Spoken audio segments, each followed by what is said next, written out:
Welcome to each and every one of you to our BICE online course on prevention and accompaniment techniques for boys, girls, and adolescents for a longitudinal approach. I'm Diego Munoz, in charge of the investigation and development of office here in Brussels, and let me give you a warm welcome. This is the first module for a longitudinal approach to this topic. So let's get started with this video conference for our second week together. It will focus on resilience. And Professor Veronica Urtubia will give the course from the Milan Catholic University. Thank you. Thank you very much, Diego, for this presentation. And good morning, good afternoon, maybe also good evening to all of you. I'm Veronica Urtubia. Diego has already introduced me. Some of you already knows me, but I see faces and names that sound familiar to me from Latin America, but also Africa.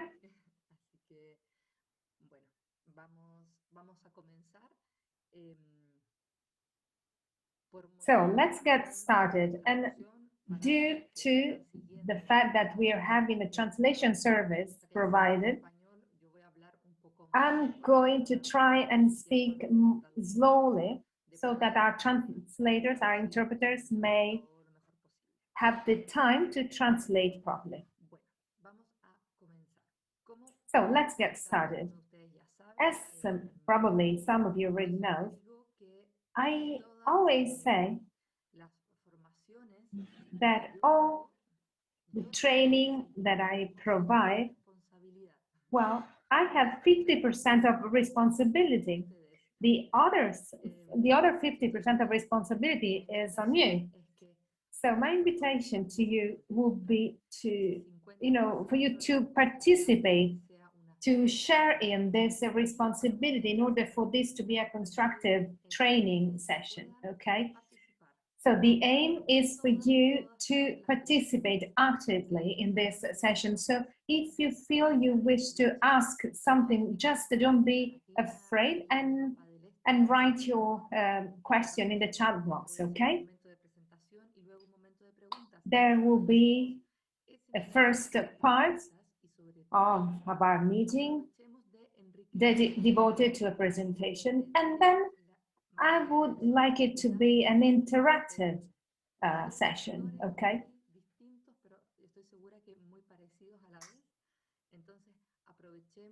So let's try and make the most out of this session together and share our experiences from Latin America, Africa, and Europe. And our interpreters are here for us, so hello, interpreters, by the way. Without our interpreters, we couldn't be able to communicate among us.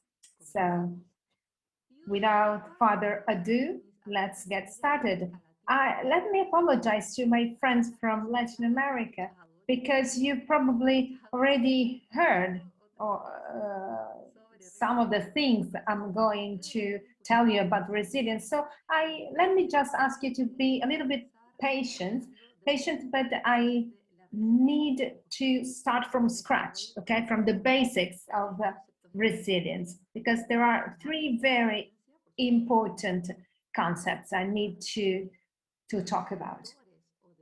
We're going to talk about resilience, and we're going to talk about risk factors and protection factors and facilitators of resilience. And the last part will be about the tools that the tutor has at their disposal to activate and promote the resilience building process, okay? I'm going to share my screen.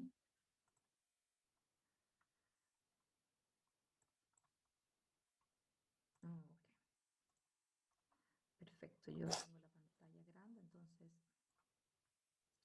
entonces no los veo 100% a todos. Sí, mientras... I hope you can all see my screen. If while I'm speaking, you have a question, just write it in the chat box, okay?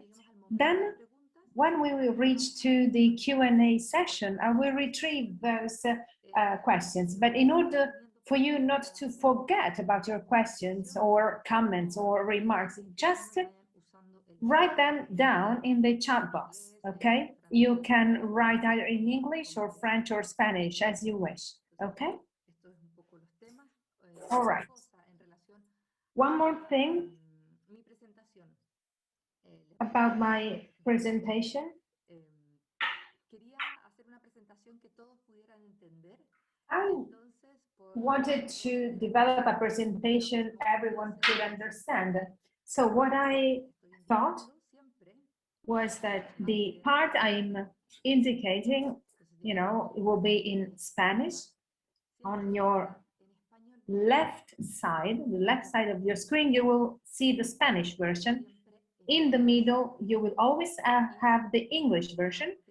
And on your right-hand side, you will always be the French version, okay? So that it should be easier for you to focus on one of these three sections of my presentation, all right? Very well.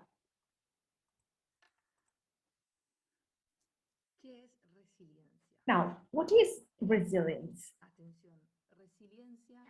Well, resilience is not a fixed and well-defined concept.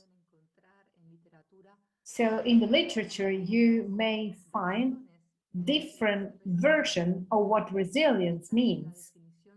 Now, this is the definition we usually use at the BICE, which collects the different ideas and concepts of different authors. So it will be the capacity of a person or a group of person to be able to keep projecting themselves even after severe traumas. We are going to keep adding elements to this concept, to this definition. Now, what is resilience and what resilience is not? So what is what is not? I would also like to invite you to Google the word resilience and see what comes up. Now, resilience has to do with achieving success, to reach for the top, to do something, to achieve in doing something that was considered to be impossible. So to be winners, you see these children. But that is not resilience. You see, resilience is something way more complex.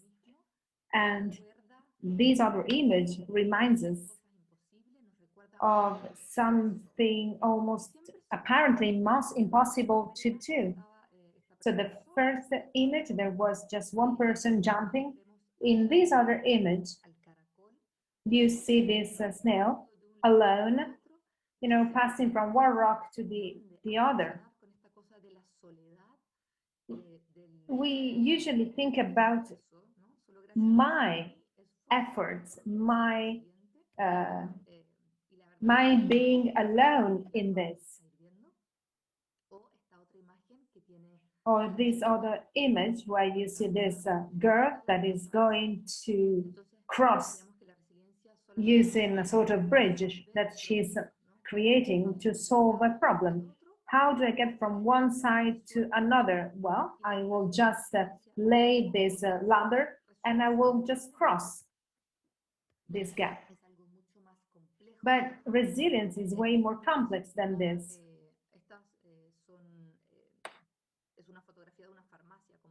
This is a photo taken out from the window of a pharmacy. But resilience is no magic wand, you say.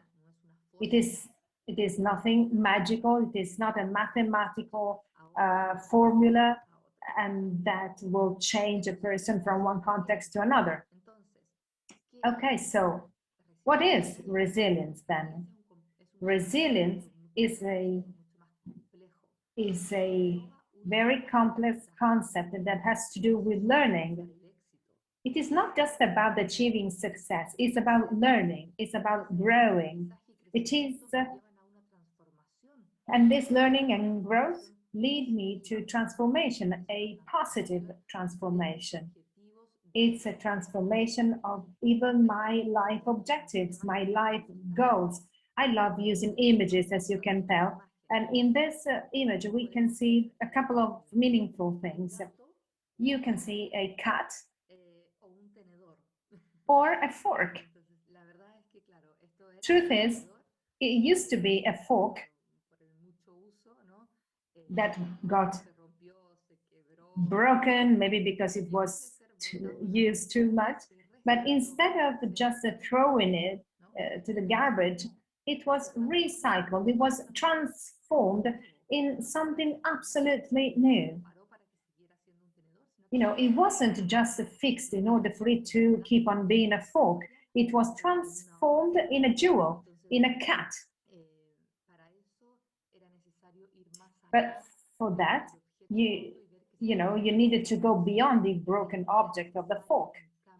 So what is necessary is to shift approach, a shift of look. We mustn't focus only on the negative thing, the negative aspect, but consider the 50% of positiveness that the other has. This also used to be a dish, but instead of this dish got broken, but the cracks were filled with gold, and so this dish became something valuable, something precious. So this image tells us a great deal about resilience, right? Here you see a broken-hearted girl. Instead of gluing back her heart in order for her heart to be as it used to be, she transforms her heart in something new, in something completely different. That is in her new wings. So I think we can relate these images with resilience. A person sailing in a rough sea, but she's staring at an horizon made of hearts and doves and birds. Cyrano says that resilience is the art of navigating in torrents. So it doesn't mean, fixing each and every problem. That is not troubleshooting. It is about navigating in rough waters to learn to, face adversity. And Forrest and Grain say that resilience is the art of generating opportunity before a situation of vulnerability, to use that new look, that 50-50, approach to generate new opportunities for growth. And maybe I could not do that before the negative events happened. So what I'd like to do now is to explain, like in 10 minutes, so bear with me, please. I would like to talk to you about a temporary review of the concept. This is what I'd like to do now. Because the concept of resilience, in order to understand it, we need to be aware of how it changed throughout time. In the 70s, the focus on every intervention was on vulnerability. So, I don't know how we could translate this, but in Spanish we have a saying that a thief is the son of another thief. That is history repeating itself. Now, this focus on vulnerability meant that if you were born in a situation of vulnerability, you were already doomed to reliving the same scheme, okay? And then in the 80s, something changed. The concept of resilience acquired more strength, more power, and there was a shift from vulnerability to unvulnerability. The characteristics of the person who has the unvulnerable people, meaning faced with difficult context and situation, potentially traumatic situation, the person, thanks to these characteristics, becomes unvulnerable. So in the 80s, the focus, again, is on the characteristics of the person. And then in the 90s, one more element adds, that is the context.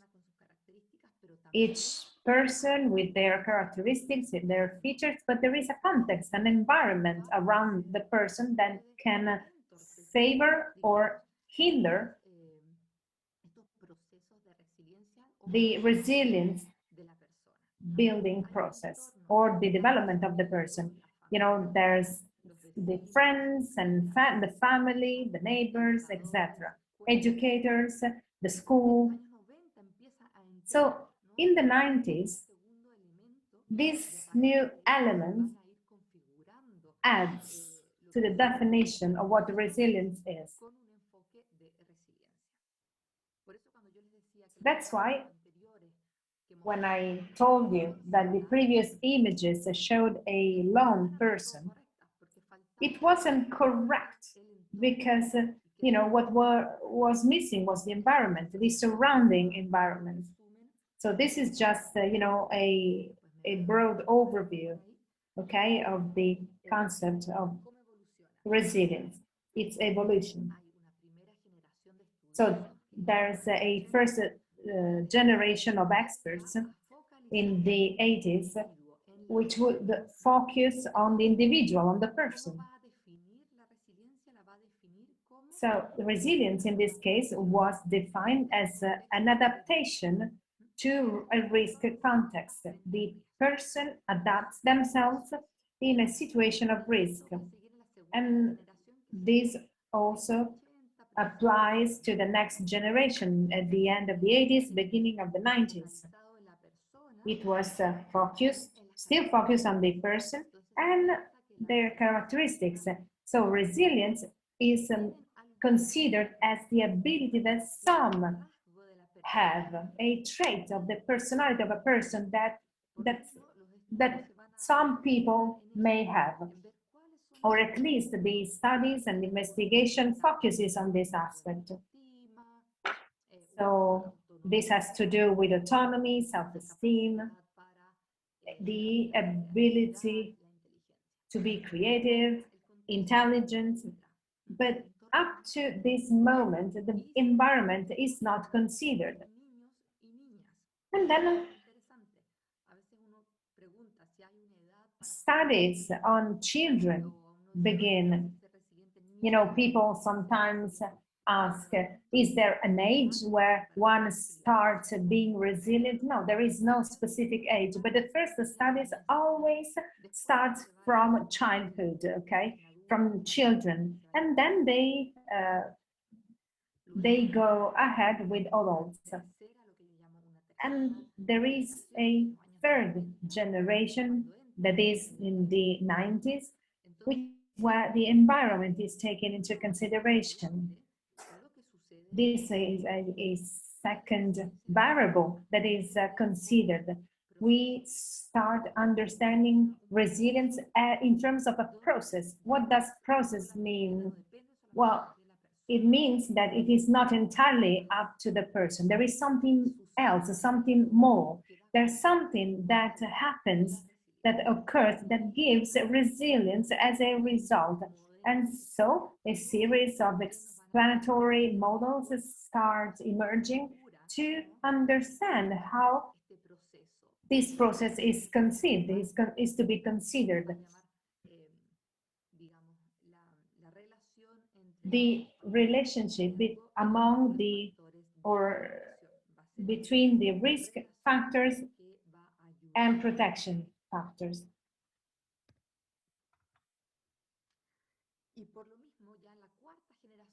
And then we have a fourth generation among between the 90s and the year 2000, where both the environment and the individual are taken into consideration. So more attention is paid to the environment, the family, the school, the neighborhood. And the resilience is understood by now as a process where we find resilience and non-resilience factors. So it is a process which has where we find variables, non-resilience factors and resilience factors. I can prevent or promote resilience so that at a given time the person may apply it. And this occurs when the concept of resilience starts being part of social educational programs or training programs in order to, make some prevention. And then we reach the last generation to work on resilience in terms of prevention.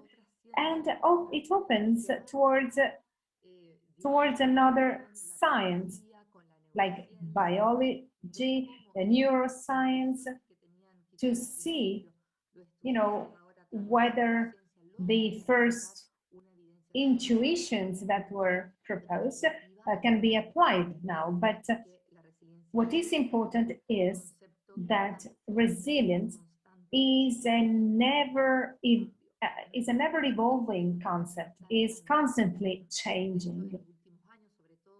In recent years, the focus shift on the environment, so much so that the project that requires a resilience approach in order to be successful need to adapt themselves to the environment.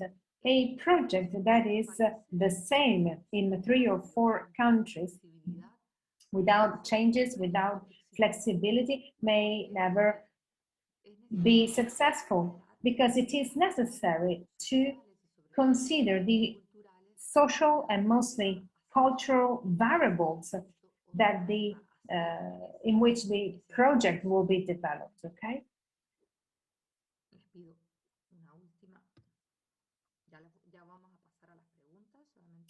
We are going to move to the questions in a moment, but before that, this will be my last input. By way of conclusion, so to speak, because of course we could spend hours talking about resilience, but which are the main characteristics of resilience? So we said that it is a process, but it is not a linear project. It is not a homogeneous process for everyone. It doesn't mean that I'm going to become resilient in 1 month, in 1 week, or 1 year. It depends on my characteristics and the characteristics of the environment I live in. And then we have a second characteristic. The process adapts itself to the age and stage of development of the person. You know, it is not the same promoting resilience in a child or in an adult. Even if there's no age to become resilient, it is necessary to focus on the stage of development of the person we are helping, okay? Another interesting characteristic is that resilience is a process that is observable in the long term, in the long run. The person that is becoming resilient generally becomes aware that they are resilient after a while, after some time. The person per se cannot visualize their resilience right away. They will become aware of their being resilient after a time. And then the person's environment can better notice the changes generated by the process. One should say, I was resilient, or I am in the process of becoming resilient. It is not just, you know, like the light. You switch on the light or switch it off. So at some moment of my life, I need resilience, so I will switch it on. But it is not true that I'm, resilient at the same level throughout my life. It depends on the stage of life I'm living. I'd like to give you the floor if you have questions. Yeah, there are questions in the chat box. Now, I'd like Moussa. Well, Moussa wrote 3 questions that are very interesting. I would ask him to present these questions himself. I too have a question. I am Brother Guy Blaise. Can I ask my question? Yes, go ahead. Thank you. Thank you very much for this talk. You showed that picture of the cat fork, and that everything dependent on the way we look at things. And we can talk about resilience, looking at that picture. I was wondering, can resilience be considered as a transformation? That used to be a fork and then it became a cat. Is transformation, could transformation be considered as a synonym for resilience? I too have a question. Who's I? Who's speaking? Can you identify yourself? Bene, ok, perfetto. Okay. Bene, Ma question, j'ai vraiment aimé from la the Democratic Republic of Congo. I loved this talk about resilience. les images. En tout cas, ça m'a aidé trop à voir qu'est-ce qui est résilience et qu'est-ce qui n'est pas résilience. It added to some information I already had. about what resilience is and what resilience is not. aux éléments So extérieurs. Donc, how can we quand l'individu est dans le processus, comment nous pouvons face faire face or address the topic of external or environmental factors when it comes to resilience? How can we take them into account in the resilience building process? psychosocial, la personne tend à améliorer, mais l'environnement, les conditions socio-économiques qui influencent le processus. Comment vraiment Because there are psychosocial cases in which the environment plays a pivotal role. So how could we include all this in our study? Thank you. Thank you very much.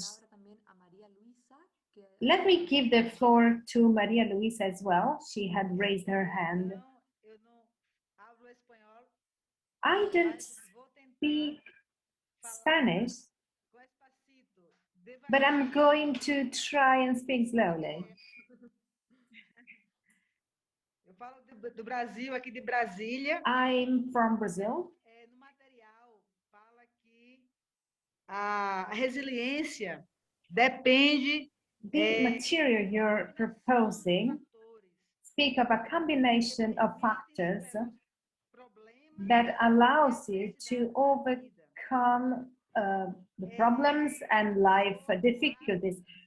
responde de uma maneira diferente. Each person responds in a different way. But is it possible to be resilient where there's no one there that to make you feel loved, appreciated, when you're alone, when you're the victim of violence in your own family? Que é uma referência que ajuda a pessoa a também ter essa força interior. Então eu pergunto, You know, people to strengthen your inner strength. consegue viver essa resiliência? Such a person can become resilient. How can they become resilient? Thank you, Maria Luisa. Obrigada. Your question is very interesting. I'm going to give the floor to Thomas and then try to answer these 4 questions. Et donc, merci beaucoup pour la présentation qui a été faite et merci pour la parole. Vous avez parlé un moment Thank donné. you very much for this talk and thank you for giving me the floor. You talked about resilience in terms of a concept that is ever evolving, that is ever changing. Now, this evolution of the concept of resilience, does it depend on the individual, their personal characteristics, or does it have to do with the evolution of the functions of a group of individuals?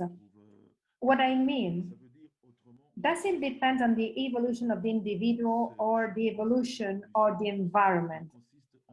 In other words, this evolution is caused by what? That will be my question. Thank you. Perfect. Thank you. Thank you very much to the 4 of you who posed these very interesting questions. I'm going to try and answer in the best way I can. Now, resilience is in constant evolution because it has these 2 components that are fundamental. It is the individual and the environment this individual lives. Therefore, it evolves depending on the characteristics of the individual as well as the environment that changes, the family, the friends, the school. That's why when you are working with a boy or a girl or a teenager, it is important that you know what's going on in their own environment around them. You need to be aware what's going on in his or her family. I mustn't focus exclusively on the teenager or the boy or the girl, okay?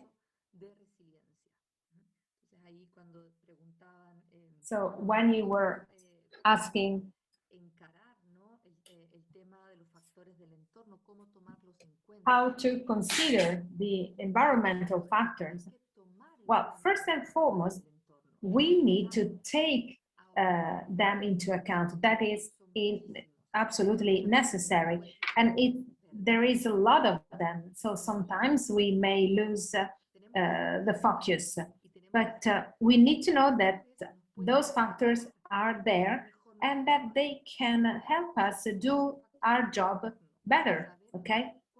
It is important to understand these environmental factors, those that can prove useful and those that are not useful. It is just like cooking. When you cook, you know, you add ingredients, you add salt or pepper, and the environmental factors are a little bit like cooking. It is difficult to know beforehand how much salt you need to put in your sauce. One last thing, the questions that you've just posed had a great deal to do with the environment, just like the individual. Now, what happens when the environment is not the most favorable, as our friend from Brasilia said, when this environment didn't make you feel respected and appreciated and loved? And so, is it possible to still develop resilience? Well, one of the main authors, when he explained resilience, he used to consider resilience as a house. At the basis, you know, the foundation of this house means that the person needs to be accepted, to feel accepted. There may be many people in the environment, but it only takes one, even only one person to activate the resilience process, to make, you know, this person feel loved, respected, appreciated, despite the mistakes and errors she or he may make. So if it was not their family, but it could be the resilience tutor or educator. And resilience is looking for alternatives, is a constant evolution more than deformation. By being flexible, as Cyrenaic says, it is navigating among currents and keep questioning, is keep investigating what we can do better, okay, in order to grow. And I know that there are many questions in the chat box. I don't know if Diego can help me out. Yes, there are many questions having to do with resilience in function of the individual's characteristic, the person's characteristic, that is sex, environment, age. You've partly answered to this already, but resilience is connected directly to age or gender or anything else.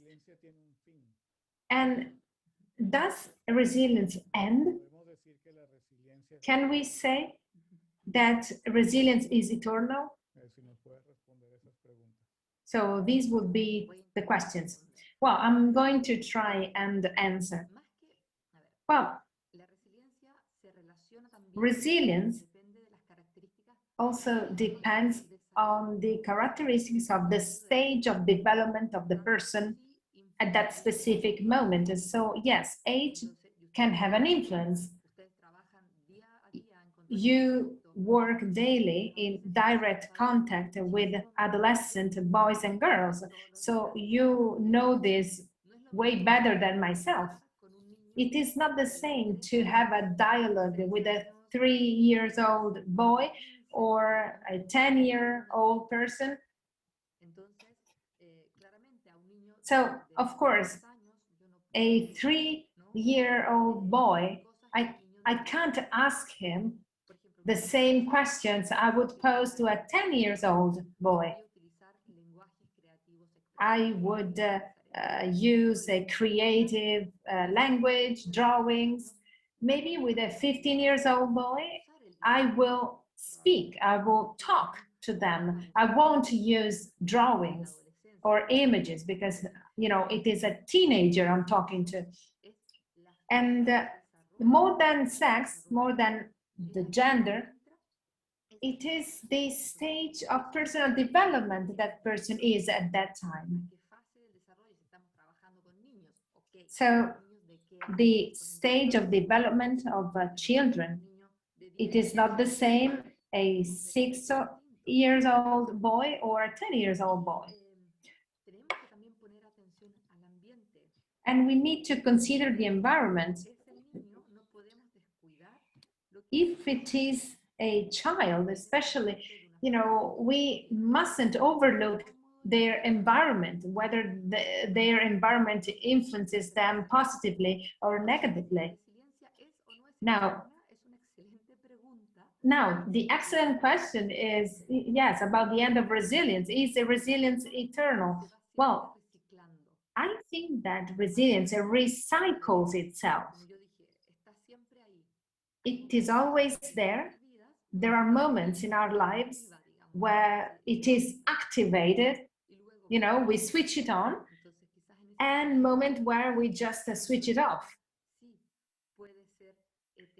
So yes, it may be eternal. What is not is constant. Resilience is not constant, but yes, it can be eternal. There's another series of questions to create a connection between the approach we talked about last week and, you know, the rights and resilience. For example, a child whose rights were violated, you know, has this to do with resilience? Well, it can be. Well, that would be very interesting to every one of us. Now, the right approach gave us a sort of direction, but now resilience is opening a window to consider a longitudinal approach. So there is a series of questions that have to do with what you're going to share with us in the second and third part of your talk. So I think we can go ahead, and in the second and third part of your talk, I think answers will be found. Our role as adults, you know, can help generating resilience processes. One last thing about, you know, the rights, the relationship between rights and resilience. Roberto's question. Both approaches are important. They complement one another. It is, they're not exclusive, you see, of one another. Also, Carlo Trapani said that they're complementary to one another. This unconditional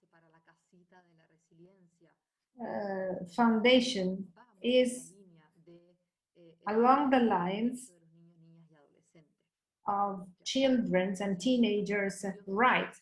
The, you know, the fact of welcoming, accepting a person with their faults, with their difficulties, you know, cannot disregard the issue of their rights, of course.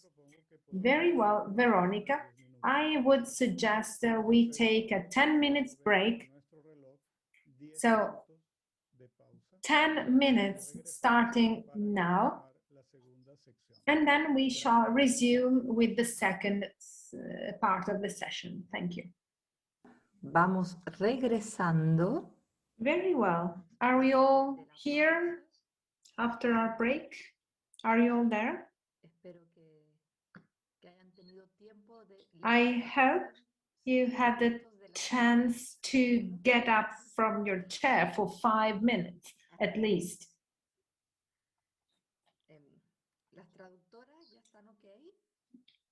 Yes, we translators are okay. Perfecto. Yes. Ahí sí. Ok, entonces. Comenzamos con esta segunda parte. So let's start with our second part of our session. Antes de comenzar, So before we do, unas preguntas que quedaron por ahí. some questions were left pending, which I think it is important to answer because before we move to our second topic. One of the questions refer to the basic needs that would come from our African partners. So about basic needs and financial resources. When I speak of resources, I do not refer to financial resources, rather to individual and context-related resources, that is the psychosocial or educational resources, okay? This is the kind of resources I am referring to. I think it is in the material I provided to you. If not, I will send it to you.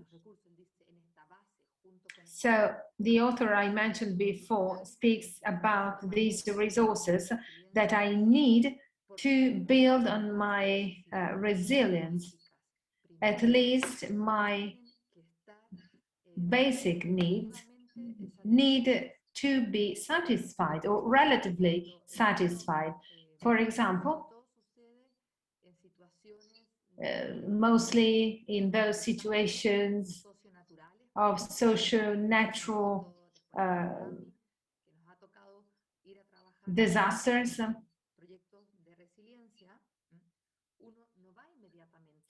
you know, the psychosocial aid doesn't come immediately. It comes like 6 months or 1 year after, where the basic needs are already covered or should be already covered.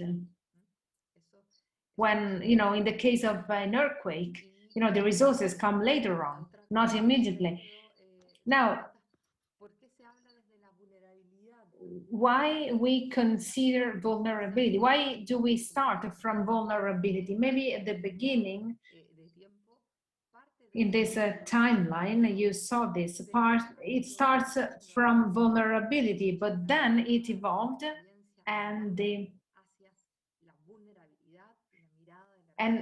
look of resilience goes towards the resources, the potential that the person has.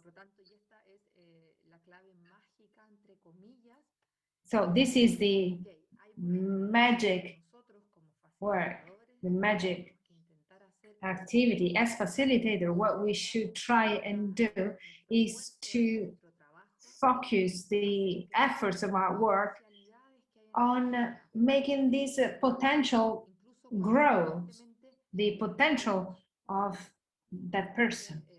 Even if we do not see them, apparently, we need to look for that potential that will allow the person to become resilient. Okay? I don't know whether I answered that question. Diego, are there any other questions? I see that there are many inputs. Well, I think that most of those questions will be answered in your second session. So let me take this opportunity to greet all those people from Latin America that are connected now, from Peru, Guatemala, Chile. Ahora, So, vamos a ver en esta segunda parte. in this second part, Y ahora vamos a entrar a lo que let's move tutores, to the tutors or facilitators of resilience. hablar.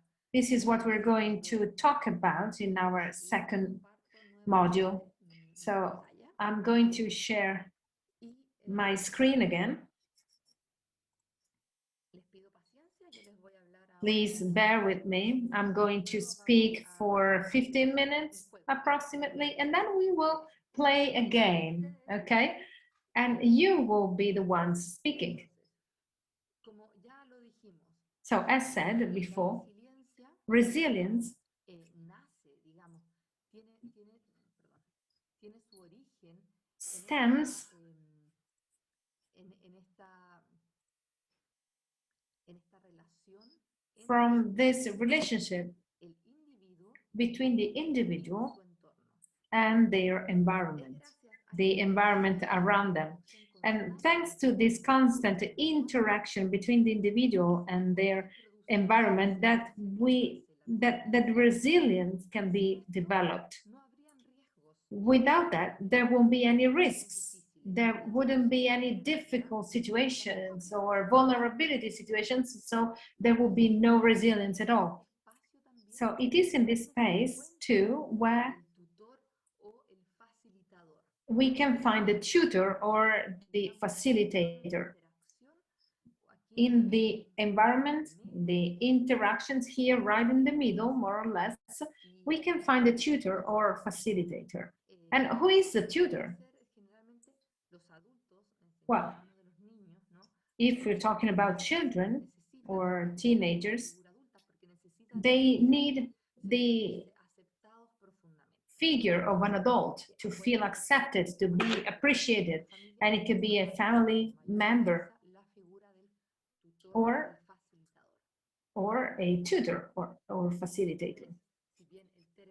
So even if the word Boris Cyrulnik, one of the main authors who tell us about resilience, about people who were resilient, they always mention this figure, the tutor or facilitator, who at a given time helps you feel loved, appreciated, respected, and allows you to discover your talents, your skills. I was reading a life testimony of a mathematics teacher who had a very difficult childhood. Her mother was a prostitute, her father was an alcoholic, and she experienced sexual abuse, violence. So she would go to school, but nobody would love her, would want to be with her. Because of course, due to this situation she would experience at home, she wouldn't, pay much attention to her hygiene, she wouldn't bathe, she wouldn't take showers. But only one person in her school, a teacher, was capable of looking beyond appearances. And now this girl says, this teacher, she wouldn't rebuke me for being dirty or for sleeping during lesson in the classroom. She would take care of me. At recess time, she would look for me. And so, thanks to this teacher, I understood there was someone loving me. She managed to discover in me some good potential, some good sides to my person. You know, so this young girl, what was then a young girl, became a teacher in her turn. ¿Y por qué? ¿Quién es? ¿Quién es este tutor? And who is this tutor? Nosotros We are all sociales. social people, Disculpen, pero me acaba de are llegar una social beings. I'm sorry, somebody was ringing my doorbell, but I'm not going to take that. So we are social beings.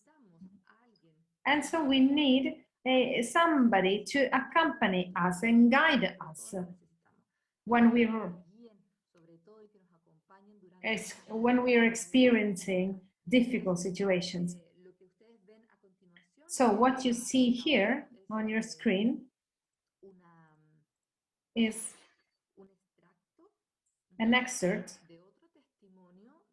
from another testimony of a woman from Guatemala. She's a great person, and she tells us her experience. Her life story is very difficult. So when she thinks of her life story, she says, depending on the context in which we lived, we have the possibility to develop the ability to learn from our experience in order to take care of ourselves. We received love despite the pain. When we were loved and accompanied, we were listened to, supported, and respected. In other situations, we were mistreated, blamed, criticized, abandoned, and repressed. So it is clear now the role of our environment, at least having at least one person by our side to welcome us, to make us feel taken care of and respected and supported, to overcome that difficult experience in a constructive and positive way. Going back to Cyrillic, Cyrillic says that there are two types of tutors or facilitators. On the one hand, the implicit one, and on the other hand, the explicit ones. The implicit ones are not aware of being tutors. They're not aware that they're enabling or activating resilience building processes in another person. They could also be pets, or a movie, a book, a piece of art, something that activates a resilience building process. But they does not promote that process, they only trigger it, okay?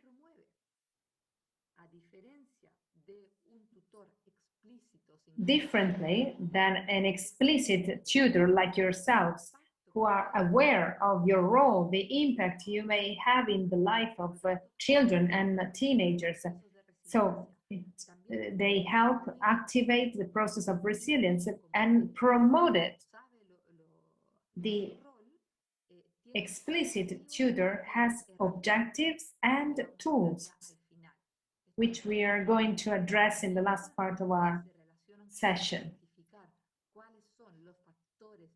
They try to identify the risk and the protection factors that the person has, as well as their environment, and identify the right tools to use and the potential that the person, that the child or teenager has. Like that math teacher, when she was a child, she was good at mathematics probably, and so her teacher identified in her that possibility, that potential. But now, what are the characteristics? When we speak of characteristics, different authors name them, and these are some of the most common characteristics. But if we read them all and we try to apply them all, we will go crazy because, you know, we're human beings, we're not superheroes, but it is important that we have at least some of these characteristics and apply them with some children. You know, with some children, one characteristic will be more important than the other. So we need to discern which characteristics we should apply, we should have with certain children or teenagers.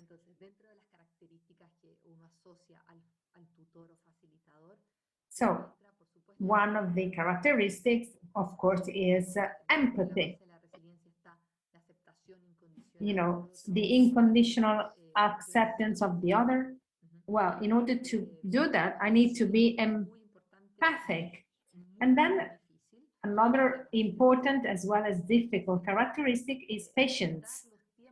To respect the other person's rhythm, the other person's, you know, time. To listen actively and also communicate effectively. You know, sometimes you say, yes, I always listen, but truth is that active listening is very difficult. But, you know, in our everyday life, we are not actively listening the whole time, the whole day. You activate that active listening at a given times. It is important that the other person feels they are being listened to. And then be flexible. Being flexible also means change strategies. When I see that the strategy I'm using is not working, I need to be flexible enough as, you know, not to be stubborn and change strategy. If I'm using drawings with a child and I realize that the child, you know, these drawings are not enough, are not working with the child, I need to change my strategy.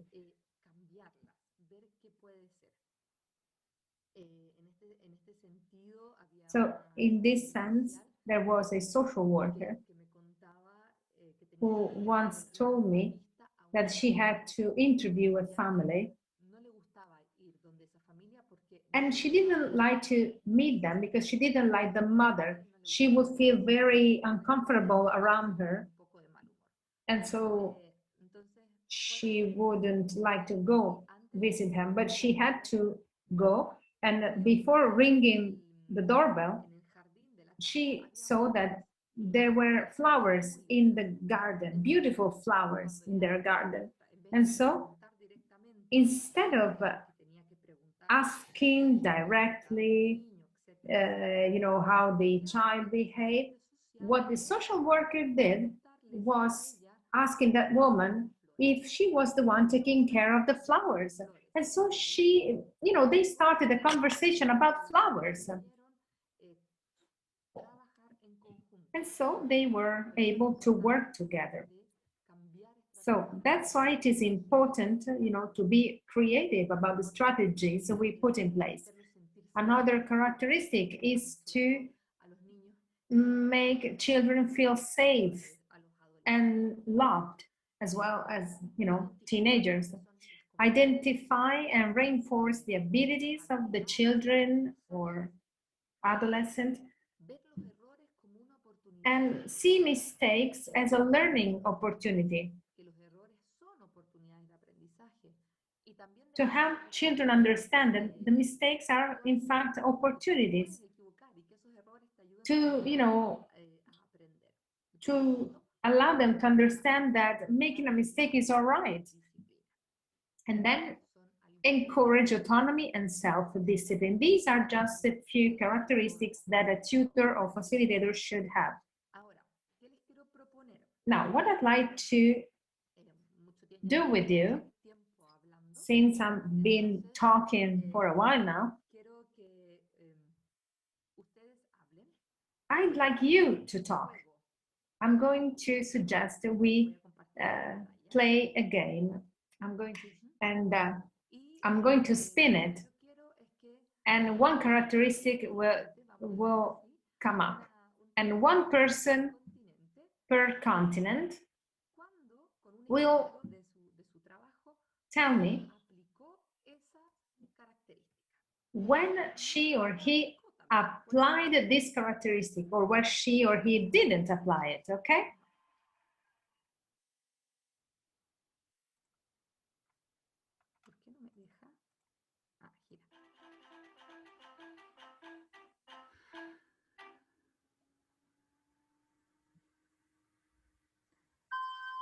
Paciencia. Patience. Tenemos la paciencia. So, Entonces, ¿qué invito? Invito a que I'd like to invite ser, Europa del someone Vamos from Eastern Europe, Si alguien de Europa del Este se atreve a decir someone from Eastern Europe donde would dare to tell me no usó la when paciencia. he or she used or didn't use patience. ¿No? ¿Nadie? Gastón, ¿tienes una pregunta en relación al juego o en Nobody? relación al... So, Gaston, do you have a question or your hand is raised? I can answer. Okay, sí. Monsieur. I use Hello? patience with my children and with my clients and with people in the transport and in many other places. It's very useful thing to be patient in some situations.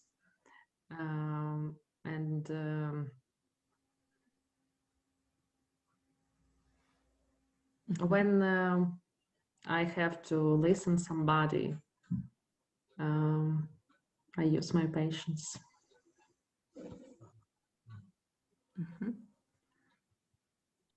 Y tengo otra pregunta para ti. I have another question for you then. ¿Cómo haces cuando se está acabando la paciencia?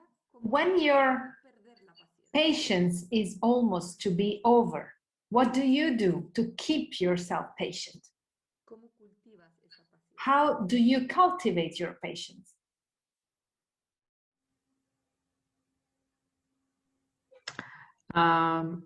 Sometimes I take a break.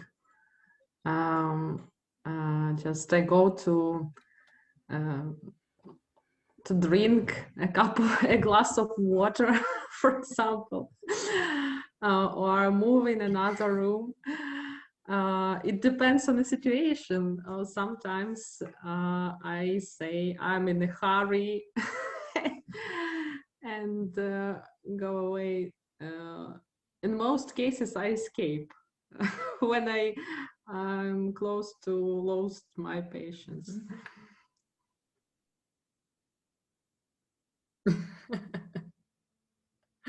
Perfecto.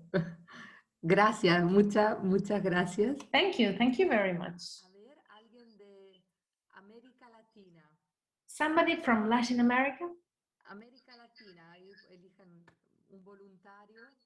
Is there anyone volunteering? What do you do in order not to lose your temper, your patience? Do you identify with what Tatiana's just said? Diana. Sí, claro. Pensaba justamente en Yes, I was thinking about patience, something really important that all professionals need, because you know we are in direct contact with children and adolescents. Sometimes you just say, oh my God, what am I going to do? But sometimes there are so many difficulties that you just lose it. But we must always believe that it is possible to go ahead, to go back to focusing on the objective you know, on that situation that led you to lose your patience, you know, by breathing, inhaling, exhaling, tomar un vaso de agua. yeah, drink a glass of water, you know, take some distance to analyze the context and the situation and retrieve those elements that help me, you know, develop the process or take the situation back in my hands.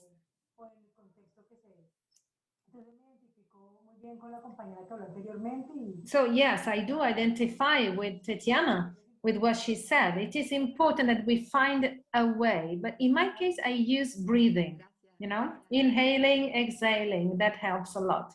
Thank you, Diana, for sharing. Somebody from Africa? Who would like to tell us something about patience from Africa? Alors, c'est avec les enfants. Nous sommes dans une école et des fois, ce n'est pas évident. Vous avez des enfants qui ont un I caractère work with children in the school, and it is very easy to lose your temper because, you know, sometimes children are, you know, do not focus. They force us to repeat over and over again the same thing. They, you know, turn around, they speak to their classmate, and we're there trying to focus and to hold the class together. And so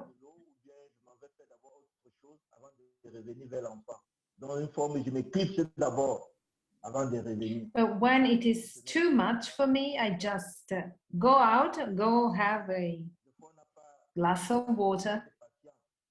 But of course, you need to bear it. You need to be able to handle it. Voilà ma participation. Merci. We, you know, turn to another person to help us out while we take a 5 minute break. Perfecto. Perfect. Thank you. Thank you very much. Muchísimas gracias, Gastón. También Thank you agradezco very a- much, Gaston. And thank you, Tatiana and Diana. It is very interesting to see how, despite geographical distance, there are, you know, points in common among you where it comes to patients. And it is also interesting to hear that each one of you has their own strategy to drink some water, to just go out, or when you realize that you're reaching the top of your patients, it is important to also focus on teamwork, to have somebody to turn to, you know, to share some advice. Well, there are a lot of hands raised, I see. Maybe we can give them the opportunity to speak. Yes, of course. So, Michelle, over to you. Buenos días a todas y todos. O tarde. Good morning or good afternoon. Well, I would like to share my experience as far as patience is concerned. I do identify with my friends here on how to learn to recognize our emotions. Once we recognize them, it is easier to find a solution, to find a way to keep our patient, to use the tools we have available. So a drop of water, to find a place where we can meditate alone, to meditate on why did I lose my patience. It is so important in order not to lose our patience again in the future. focusing on what caused me to lose my patients. It is important. I need to find a practical solution. Thank you. Muchísimas gracias. Thank you very much, Michelle. Un punto muy interesante también es el que toca en relación a las emociones, ¿no? So, what you mentioned is extremely important, our emotions. Sometimes as tutors, we ask our children, our teenagers to work on their emotions, but we do not do that in the first place. So, of course, it is important that we first recognize our own emotions in order to be able to handle them. Because that will give us an idea, you know, a hint when we are going to lose it. There are other hands raised. Nadege, there's a question, Veronica, that speaks of a certain concern. Can we speak of like mandatory characteristics a tutor or facilitator should have?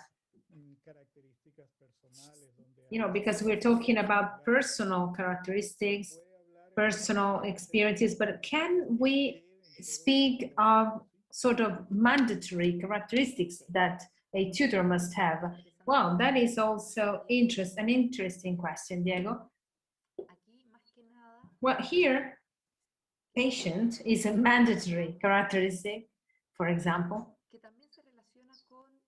that also has to do with accepting the other, accepting the mistakes that the other makes. This is like the basics for any tutor. The other characteristics may change depending on the context. There are common characteristics and other characteristics that depend on the context, depending on who we work with, the type of work that we do. Resilience is very dynamic, is very adaptable. That's why we say that there is no exact definition of resilience. We do not even have an exact definition of tutor or facilitator. Accepting the other person as they are. Going beyond acceptance,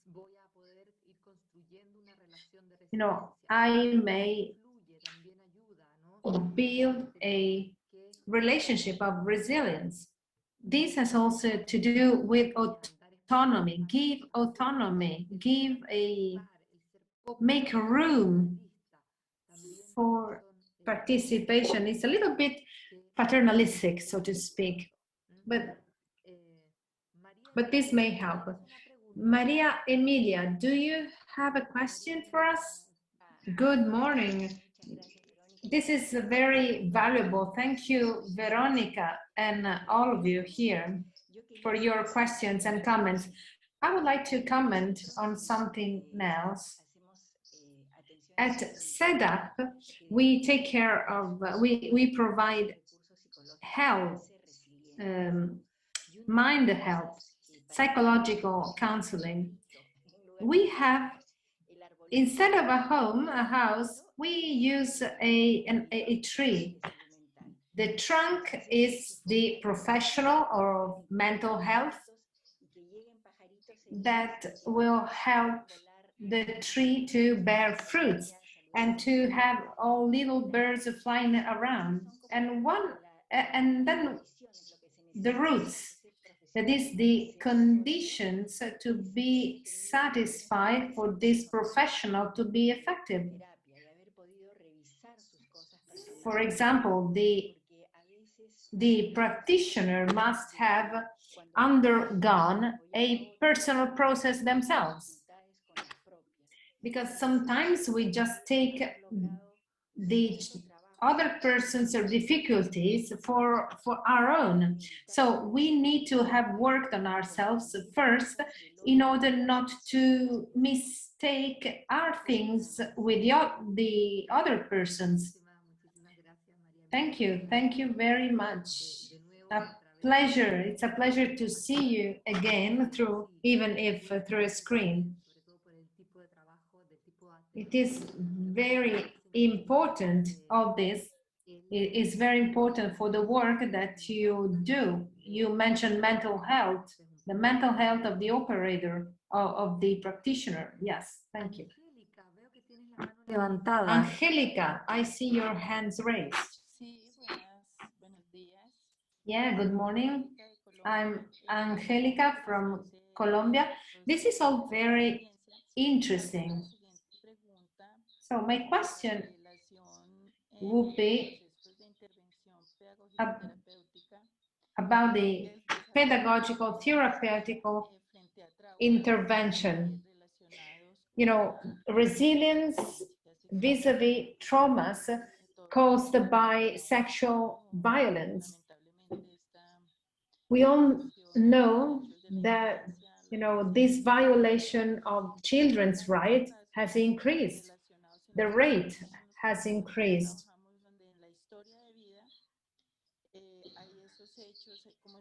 You know, in the story of a person, there may be this kind of trauma. And we need, you know, there are, what we need is more powerful tools to work on the root causes. You know, due to sexual violence, different children were exposed to these situations. Or I'm also thinking about war, conflicts, urban violence. And these have may have very deep consequences, very hard consequences. And so the tutor should have the right tools to deal with this kind of complex situations. So what would your recommendations be in these cases? Thank you, Angelica. Your question was very interesting.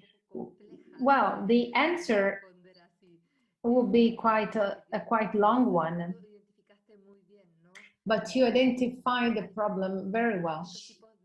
There are different types of violence, like sexual or forced displacement or conflicts. And so in that case, you pay more attention to the environment. You know, it is not the same to work with a child exposed to sexual abuse than a child exposed to a conflict. So the environment is particularly important in these cases. More than anything, in the case of sexual abuse, the first thing that is very important is to let them feel safe, in a safe space, partaking in their drama. What you need to avoid is to victimize the person. So you need to create a safe environment for that child or teenager, so that the child or the adolescent opens up, may feel secure enough, safe enough as to open up to you. Okay, merci beaucoup. Yes, thank you very much for giving me the opportunity. Well, last week, we talked about the Children's Right Charter, and we've also talked about the states and the different stakeholders in the application of that charter. The tutor we're talking about today, is he or she one of these actors, these shareholders, stakeholders, sorry, that we mentioned last week? I don't know whether my question was clear. Can you repeat it, please? Now, I was saying that last week we talked about Article 19 of the Children's Rights Charter, and we said we talked about the different stakeholders, the state, the government, involved in the application of this article. Now we are talking about tutors of resilience. So my question is, are these tutors one of those stakeholders we talked about last week in the framework of Article 19 of the Children's Rights Charter? Yes, perfect. Now I understood your question. Thank you. Thank you very much, Brother Guy. Cuando yo hablo de tutores o de facilitadores de resiliencia, lo interesante es que when it comes to tutors of resilience, what it is interesting is that that involves both people directly working with children and adolescents, which could be an educator, a teacher, a psychologist, as well as a person not working so directly with them. If you remember, los facilitadores o tutores hay implícitos y hay explícitos. You know, there are implicit and explicit tutors. Tutors that are aware of their work and others who are not. The same person could be both implicit and explicit. We may be helping another person develop a process of resilience without even realizing it, as well as we may be consciously helping a person. So in this sense, when we speak of justice processes, you know, those tutors are involved. You know, the two figures do not exclude one another. They add to the figure of a judge or a psychologist, just like the person who generates a process of rights restitution. Esa perspectiva es complementaria y ayuda a los procesos resilientes. De tal manera I can't hear him very well. When we start restituting, a process of restitution of the rights of the children, that child feels they have the opportunity to open up because there is a person listening to them. So two paradigms that intertwine and complement one another. That's why each one with its logics, but at the moment of taking action, they are complementary to one another. Yes, it is true what you're saying. Estela asks if there is a relationship between healing wounds and resilience. Yes, absolutely. The process of resilience has to do with when I, healed a wound, as well as the rights approach goes along those same lines, the lines of healing a wound. If I feel vulnerable in my rights, I cannot heal a wound. So yes. Moussa? Ok, merci bien. Thank you very much. So I think I understand that the resilience tutor is an adult, right? However, can a child be a tutor of resilience? For example, in Mali, during the 2012 crisis, we seen very young adults who would take care of their younger brothers or friends. And that made me think of them as tutors. Sometimes children look for their elderly brothers or cousins or friends. Yes, absolutely. Absolutely. A tutor can be an adolescent. Even a book can be a tutor, or a pet, a dog or a cat. You mustn't forget that a child or a teenager is a child or a teenager, so I cannot demand of them being an explicit tutor. They are all implicit tutor. They're not adults, they are not psychologists. Are they tutors? Yes, absolutely. However, they are not explicit tutors, because the explicit tutor has a work objectives. They would make an analysis of the context of the person, identify risk factors, protection factors.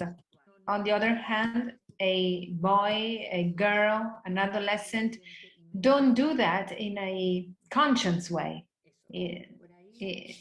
So the third and last part, I understand it is tiresome to be, connected and listening all these hours. So before I begin, let me try and close some of the questions that were left pending. So it's all of us here again, so we may resume. Now then, as I was saying, before I move to the third part, I would like to close some of the questions that were left open. Questions from Janet, Nympha, Beatrix. Beatrix was mentioning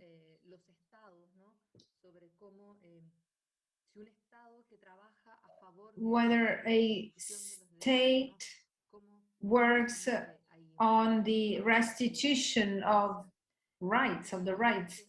Well, truth is, a state that work on the restitution of the rights facilitates indirectly the processes of resilience. It won't depend on that alone. However, it will be easier to put in place a resilience process. That's without a doubt. On the other hand, you were asking whether a resilience tutor, how long would they need to be working? Well, this is interesting because, there is no fixed time. More than the time, the tutor, what is important is the work that the tutor does with the other person. It could be a short time or long time, but if you think about the implicit tutors, a movie is like 1.5 hours. That was the time the person needed, or the tutor needed, to awaken that resilience.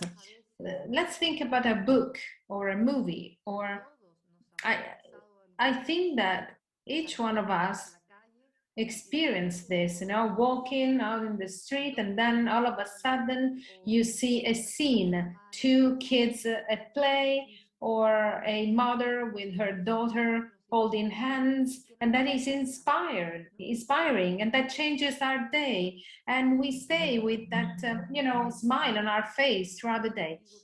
That's why I say that the work of the tutor cannot be quantified in time. You know, the moment, you know, the person that accompanies is the quality of the time spent. Because the results of resilience, you see them after. Maybe the tutor just plants the seeds of resilience. Maybe they do not even see the final result. But what is important is that the tutor accompanies for a given time, not forever, a person, a child, an adolescent, in order for them to be autonomous. Another important point is how to promote resilience in this context of the pandemic, the COVID-19 pandemic. A couple of months ago, or it was September, October, I've been working with some organizations on this topic. And the truth is that, you know, how to navigate within, you know, in torrents, in the streams, how to add the resilience approach to our consolidated practices in our institutions, to carry out an analysis of the context, you know, the stakeholders, and to identify the protection factors, and then the objectives and the resources that I had 1 year ago are totally different today, you know, based on the new needs of the person I'm taking care of.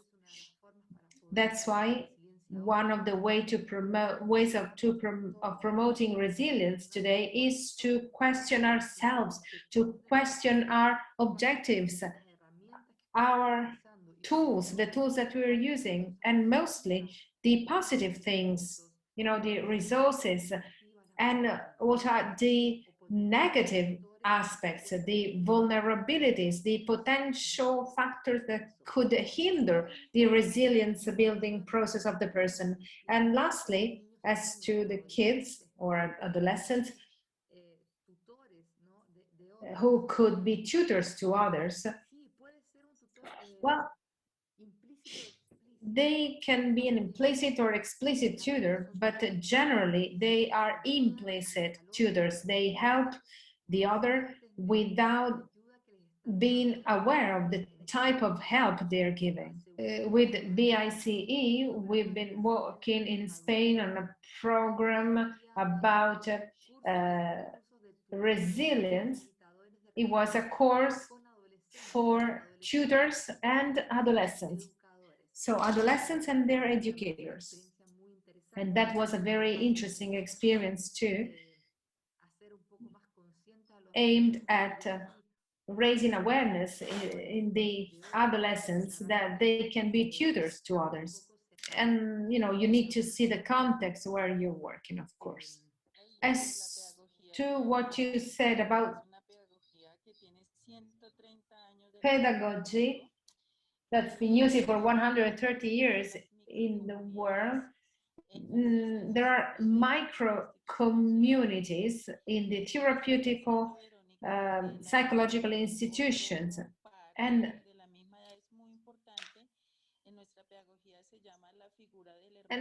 we also have the figure of the elderly brother or sister. When you know, a child is disoriented, the person who has more element takes care of that child, giving them some tools. Well, that is a very important figure, and to create an environment of safety to that child that comes here and is disoriented, and that is a therapeutical role. That was just my personal testimony. Thank you very much, Angelica. Yes, along those lines,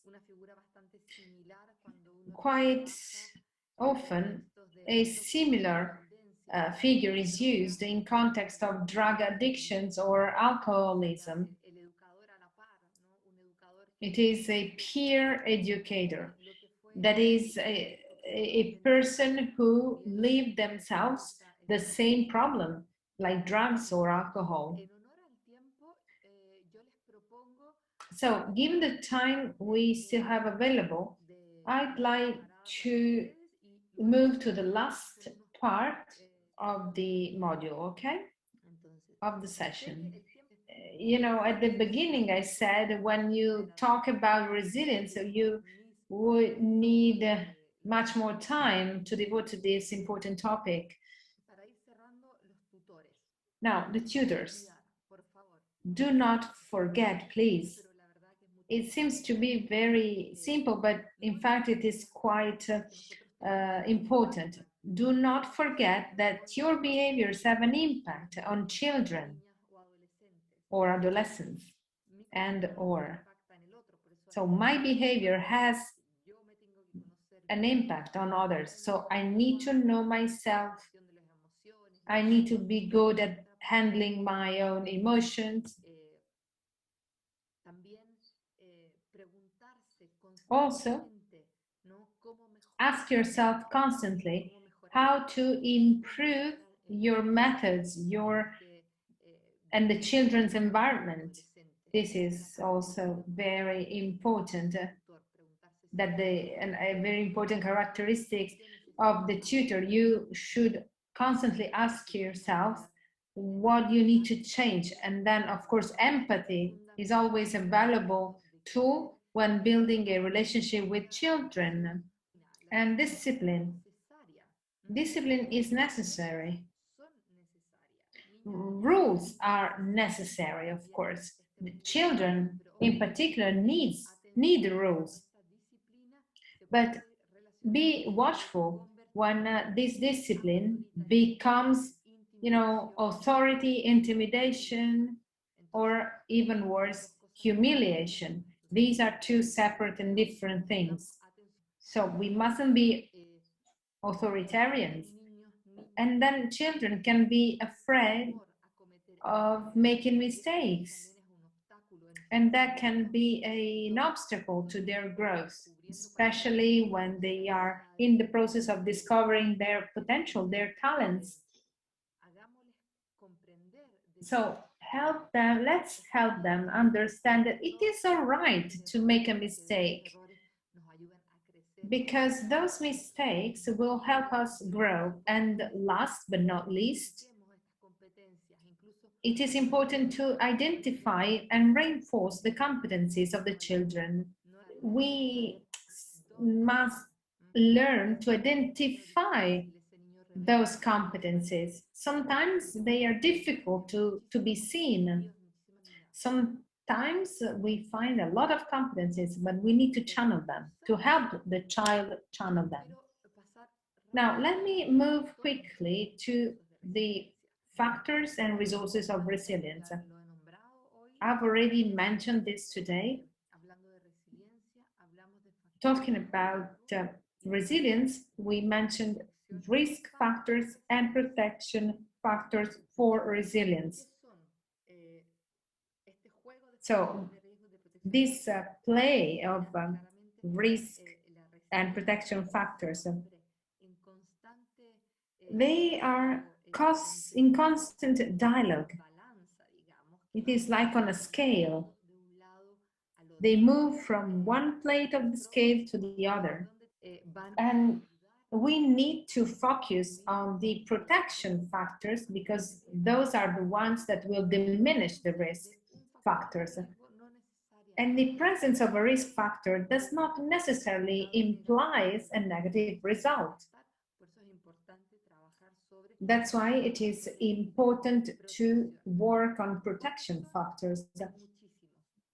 How many are there? Well, many. So I will just limit myself to presenting you a few of them. Then the material that I gave you, you find more details. You know, there are individual factors, family factors, community factors. At the level of the individual, self-esteem, that applies to children, adolescents, and adults. You know, a sound self-esteem, an adequate emotional management, independence, autonomy, you know, the bonds, that is also very important. So bonds of trust, not toxic bonds. So with the right distance, and then the spirituality and the spirit of initiative, abilities, development, no? To say, I am good to do this. Creativity, flexibility, humor. Humor is also important. It is fundamental to learn to laugh at ourselves. And then projection in the future. That is also fundamental when it comes to resilience development. It's one of those things that tells us, look, there is some resilience being built here to see the future with a fresh look. At the level of the family, Walls suggests three big fields: the family as a nucleus, the core, the system, the belief system. Families that can give meaning to adversity. You know, this happened to me because I'm learning this, without losing touch of, you know, with reality. Then flexibility and spirituality. This system of beliefs includes spirituality. We may discover, you know, small rituals like having supper all together at the same time every day, or have breakfast together. And then organization. There should be connection, cohesion among the members of the family, with social resources, that is, with supporting networks, other family groups, you know, to help them out at difficult times. Clear goals. You know, a family should set clear short-term goals as well as long-term goals. And last but not least, communication, which should be honest, sincere, and empathetic expression. Because sometimes it can be sincere and honest, but without respect. And collaborative problem solving. You know, the members of a family should learn to solve, to fix the problems together, to help in the resolution of these problems. That is very much important when it comes to resilience in the family. And lastly, you know, talking about a macro level, the community, we have a community self-esteem, solidarity practices. Tiene un sentido de pertenencia, un fuerte sentido de pertenencia. Que tiene a community that has a strong sense of belonging. humor, and state honesty. That is, that the members of this community believe that there is a sound and functioning legal framework. And that has to do with the question posed by one of you, Beatrice. Beatrice, I think, asked this. I would like to devote these last minutes to your questions. But anyway, the support material, you can get more information on the resilience factor. So if you have questions, it is the right time now. Hello, it is always a pleasure, Veronica, to listen to you. Now, you mentioned some professionals working with resilience. You said that resilience is always community, something that has to do with the community because we need one another. Is this actually the case? Well, in the last few years, community resilience has become more and more important. When it starts, being more popular among people, well, the study of the context, the environment, the interrelation, community resilience becomes more widespread if compared to the past. Now, the individual and the community should be in a dialogue. Of course, if it is a community resilience, it will be easier for the individual to promote resilience. Now, what happens from the side of the individual when working, one-to-one and not community to one? A person who lived a process of resilience building or the consequences of this process, necessarily there will be positive repercussions in the community. Community and the individual resilience fuel and feed one another. The one cannot exist without the others. An important question was whether the resilience building process are quick. Can they be still good processes, or do you need a lot of time? But I think you've already answered to this. There is no relationship between the quality of a resilience building process and the time spent in it. No, there is no relationship really, because this is very important. Resilience stems from the individual. It is within the person. Then it is activated, it is triggered, also thanks to the context, the environment. However, it comes from the individual, this regarding the relationship with the environment. And then each individual is different, and resilience is quite a subjective process.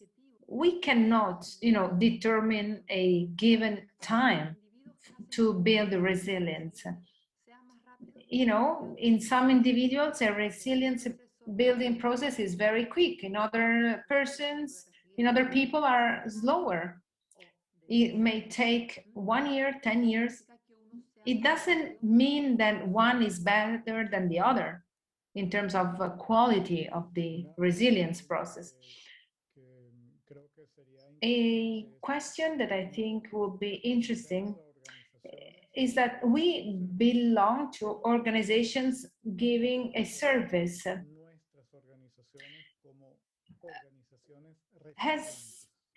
Are we to be considered resilient organizations? Well, that is also very interesting. Well, what happens is that sometimes you apply the concept of resilience to those who give the service, and we don't look at ourselves. How to generate resilient organizations? Well, we could plan a session about that alone. But one important thing to be said is that we need to question ourselves, constantly reviewing our objectives, give space to participation within the same organization, to create spaces for participation in an horizontal way, not hierarchical, where each person may give their opinion without fearing the consequences. Generate spaces of participation is extremely important, as well as understanding that the person working in those organizations are people beyond the role that they perform, beyond their activities. They can help generate a better team, a better bond among the members of the organization. And this way, when I feel I'm tired as an operator, or that I'm losing my patience and I don't know what to do, I know that I can turn to my colleague and ask for help. You know, these are all brush strokes that maybe can help you understand how to manage this in your organization. Thank you. Thank you very much for this talk. You mentioned the role of the state. Je pense que c'est important parce que est-ce que là on peut pas faire un lien when it comes to a strategy for protection? Well, I think it is very important. Couldn't we include here an approach based on the rights? Because there is a very close bonds between resilience and rights. Our states voilà, à travers des lois, à travers l'existence have often failed in creating an environment of protection, you know, basic assistance through formation, the training of agents. So what it is that we can do so that the state also becomes interested in this topic? Thank you. Thank you, Mosa. Well, that is quite a complex theme. So careful. My expertise is on, you know, resilience in the psychosocial and educational environments. I'm not a legal person. However, these are very complex topics. Why? Well, because it takes time to generate a change, mostly, you know, in such an environment as the state. As a government, you know, it is quite a complex point. Of course, a state that respects the person's right will facilitate the promotion of resilience in an indirect way. Remember the circles of Wolfenberg? Concentric circles. You have the individual, then the family, the community, and they spread out. And one of the last circles is what we call the state system. So, of course, these processes take time, and you need to study very well the context specific to each nation, to each country. And that also has to do with community resilience. So state and community resilience are at different levels, of course. Now, yes, the ecological model, yes, right. It is true. So these are very complex topics. I would need to study each and every one of these cases in order to understand. One last question from Valeria. Hello. Thank you. Thank you for giving me the floor, and thank you for what you're teaching us. Now, based on the last question, the influence that the state can have in promoting resilience, to what extent are these separate matters?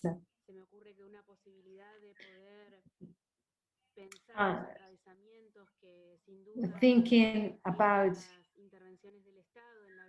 what the state does, how it intervenes in the life of people, you know, public policies.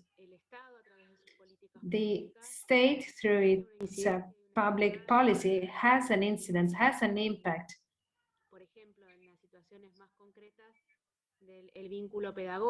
Has to do with the relationship between the students and the teachers to stay in our field of action.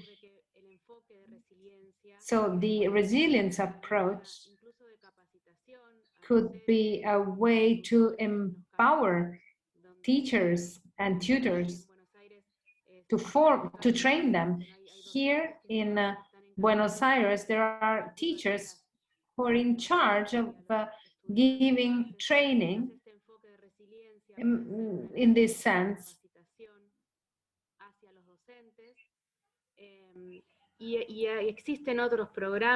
And there are other programs, you know, about helping children, and resilience could be a tool to intervene in, contribute in social projects where the state should be present in terms of children policies, education policies.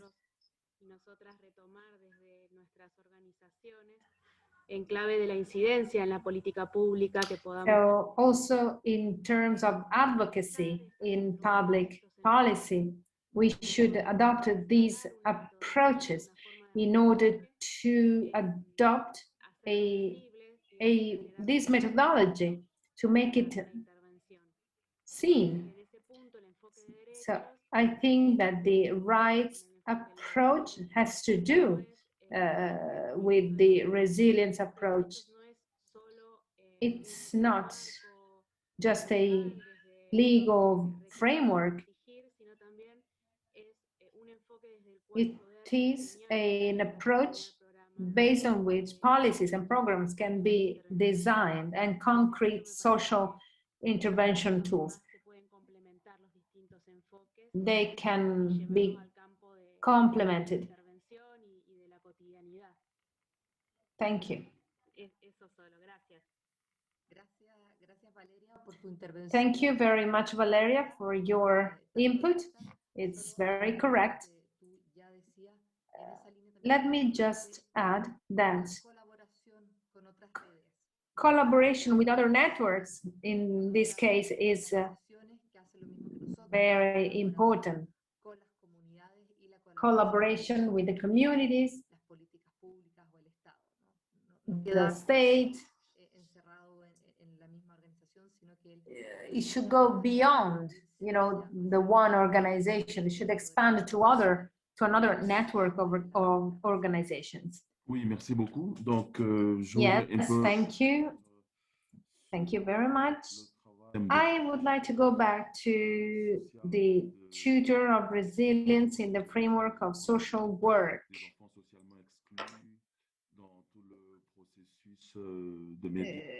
Rehabilitation of street children, excluded children, marginalized children. What can be done to give them a more stable context to those children and adolescents? Parce qu'il faut mener des efforts pour travailler sur l'enfant, assurer l'accompagnement, le soutien psychologique. We need to join forces to work on accompaniment. How can we stimulate these children and adolescents to embark on a journey towards building resilience? But in this case, we could have a problem. That is, the child goes back to their environment, and this means to go back to their family, their parents, brothers, sisters, community. If that child escaped, went away, left that context, it is because it wasn't right there for him or for her. So the risk is that they go back to that same structure that caused their problems in the first place. So I think it is important to consider the need to build a social community system that is resilient.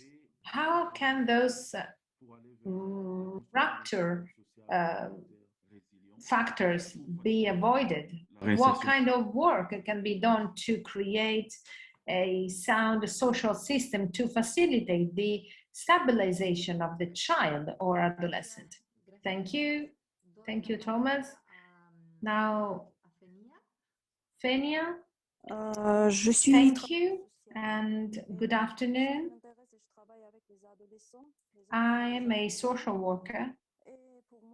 I work with children and adolescents, and it is very interesting when it comes to evaluate the need, assess the needs. What kind of tools can we use to assess those needs? What are the indicators we can use to see whether that young person has embarked on a process of resilience building? Thank you. I'm going to try and answer. How to assess the needs and how to evaluate the resilience building process. On the one hand, you also mentioned qualitative versus quantitative time. These are all indicators that can help you evaluate resilience. But of course, there is no resilience test. There are a number of tests that can be used. Quantitative tests and qualitative tests. There is a qualitative test by Eugenio Saavedra in Spanish, if you're interested. Now, in order for me to evaluate, I need to know the objectives that I want to reach. Once the objectives are clear, I can assess, I can make an assessment and develop the tools. The tools to evaluate from the qualitative as well as quantitative point of view. I can develop a checklist, for example, or I can apply a creative, expressive activity that gives me information.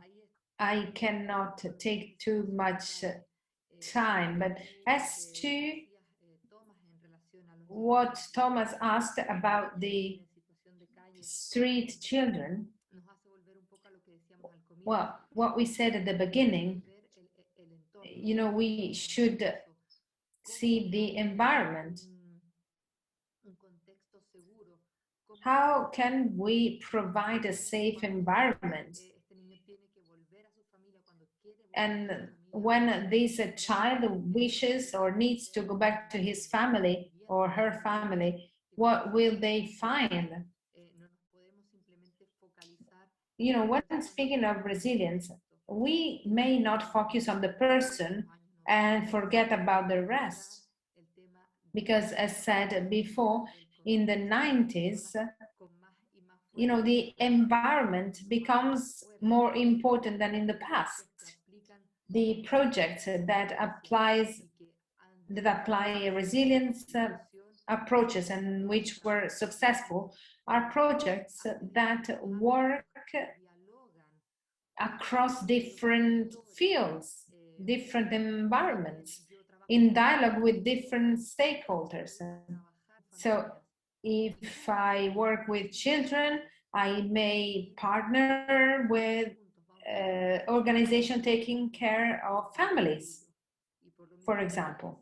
So these has to do with community resilience and citizens' participation. How to have an influence in the state policies. We live in a more and more globalized world, and resilience que, digamos, actúan acorde a las necesidades del contexto. Help us Dialogar con otros, tenemos que aprender a colaborar. Be in dialogue with others. We need to learn to collaborate with other organizations. I think this would be all. Our time's up. I know that there are many more questions, and it would have been a pleasure for me to stay longer with you. However, we cannot abuse too much of our interpreters and their time. And of course, your time is also valuable. So I think we can close. Yes. Thank you very much, Veronica, for this session.